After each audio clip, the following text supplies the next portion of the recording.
Hello, Harvest here. In this video I'm gonna show you how to fix any issues on your Salesforce app on iOS.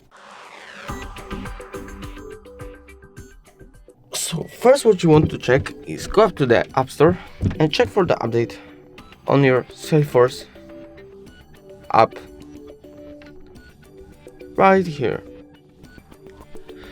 If you have the update, you just need to update, and maybe that's gonna fix your issues with the app and problems.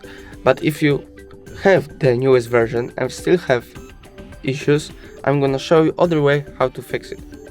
First way, you just go up to the settings, scroll all the way down, go to the apps, and find your app Salesforce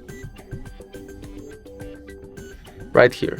And you need to check if the all settings are the fabric settings, like mine. Siri here, all fabric.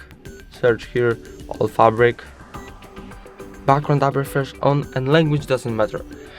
So if you do this and you still have issues, the last way is just reinstall the whole app, like that. Remove here, and you just delete and go up to the here and reinstall the app. If video was helpful, please leave a like and subscribe. Bye.